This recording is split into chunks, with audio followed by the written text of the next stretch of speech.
Hey, in this video we're going to show you how we installed our Starlink on our Winnebago camper, and hopefully it's applicable to quite a few people. I see quite a few people asking questions like how do you get it inside the camper. Some people go through a slide or a window. So we use an entry gland that we got off of Amazon, and it seemed to work pretty good. Here's a picture of the entry connection piece that we bought off Amazon. The top piece there in the picture goes outside the camper. You just drill a 1 inch hole, you slip that inside of it, and use the two screw holes to mount it. And then I just put some caulk around the outside. The other piece that's on the bottom is what I'm going to show you next. Purchased this kit off of Amazon. It's AUCAS, AUCAS, and this is the male end. And inside there, I don't know if you can see that. I made it so it's just big enough that the end of this Starlink cable here can slip inside of it.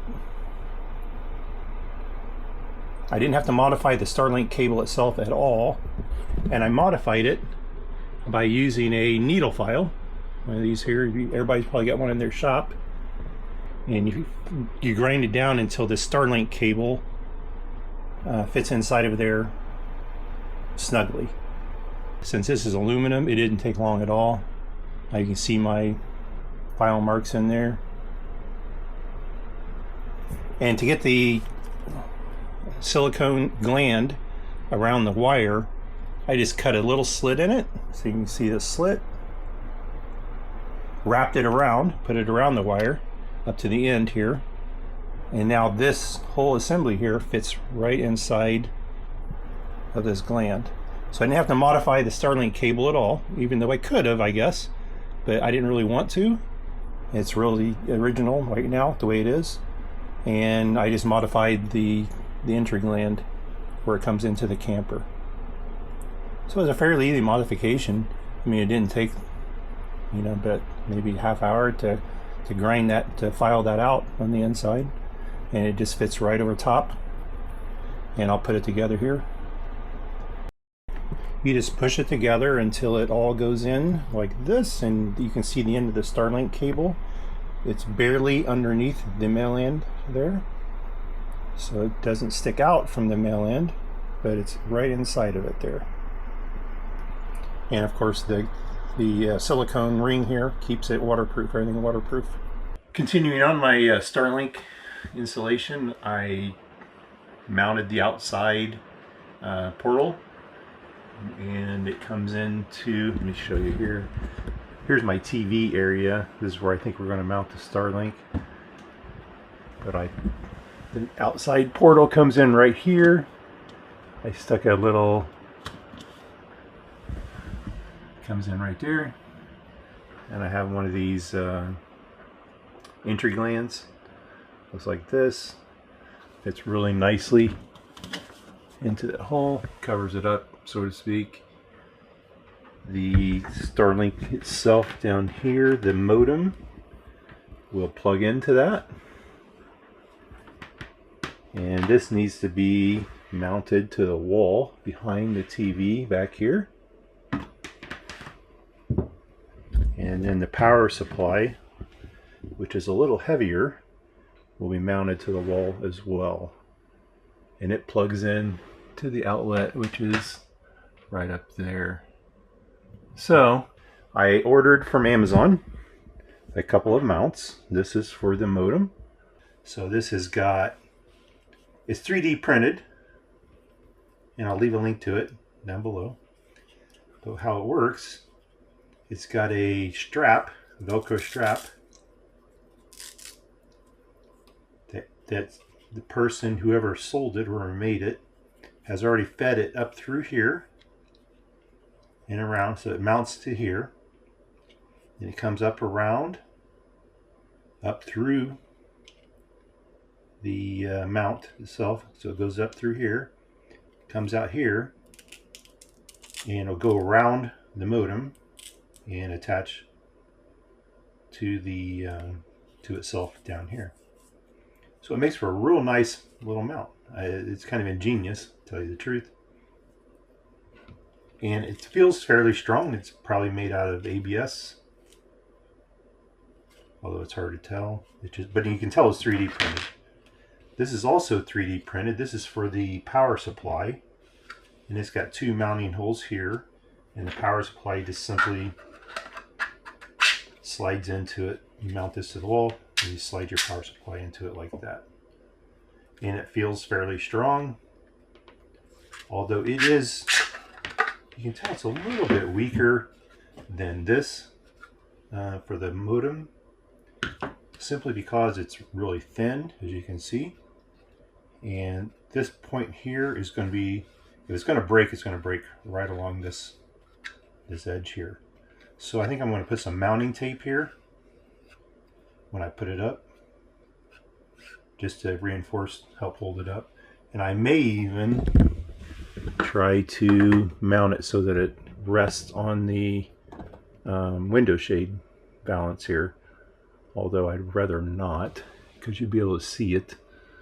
But anyhow, I think we're gonna see how this fits up in here and mount these Starlink components behind the TV where there's power and where the Starlink comes into the camper, so it should look fairly nice. So the modem will be mounted here, and the power supply mounted just below that TV mount bracket there. Got 3 pieces of 3M mounting tape mounted to the back of the power supply mount. You see the screw holes where they provided to mount this to the wall. So I think these will just help it stay in place. Okay, I've got the tape on the back of it, and I'm just holding it in place for 30 seconds to get it so it stays to the wall. More than likely there's a mounting bracket behind it, I hope, because that's where the TV is. TV mounting bracket. Hopefully they stuck that into some studs or something. Okay, with those 2 screws in and the mounting tape installed, you can slide the power supply in.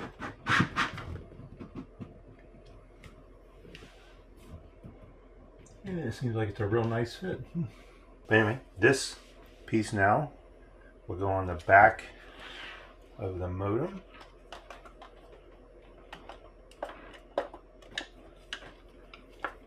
Like so. It's really neat. I don't know who designed it, but it's kind of an ingenious way to do it. So I need to mount this piece now. And I think I'm going to stick it right next to, a little bit up,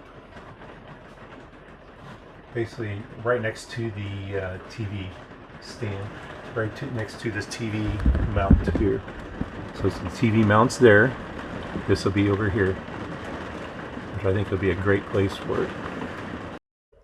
Okay, I've got the Starlink modem mounted up there. The modem bracket mount up there.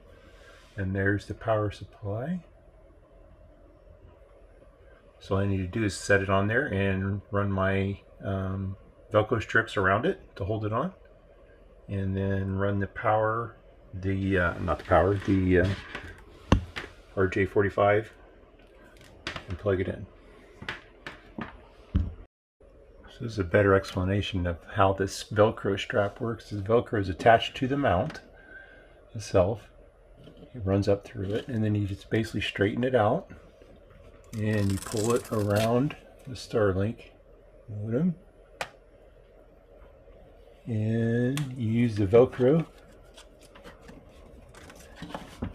to attach it.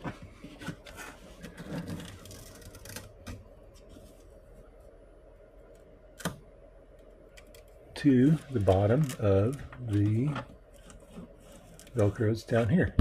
So it makes a nice little strap mount. Really nice. And it's solid on the wall. It makes for a really nice mounting bracket, to tell you the truth. So it's already plugged in.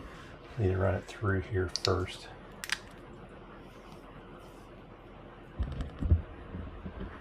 Now I can plug it in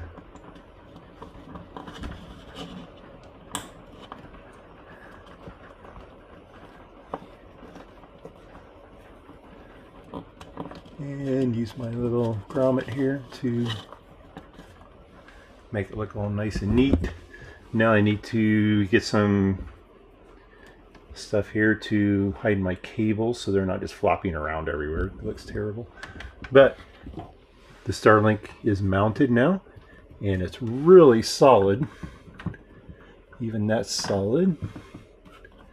And it's plugged in, it's all functional. And if I just hide my cables behind the TV, you basically never know it's there and installed. Just hide those cables. I like it. I like it a lot. I'll put the links to these two items I got off Amazon in the description. So we finished the Starlink, and we hope you enjoyed this video. We hope you enjoy seeing how we did it, how we installed the Starlink on our camper. Seems to work pretty good. To deploy it, we just set the Starlink out on the ground or on a picnic table or on our little camp table. We do have a flagpole mount, and we've hardly ever used it. We used it once, I guess, and we didn't really need it. It's more of a pain to get the flagpole up and down. Seems to be easy just to put the Starlink out on a table or on the ground even, and it seems to work just fine. You don't have to be too careful about pointing it directly to the satellites. You get a little bit better service, but really not much. So anyway, thanks for watching.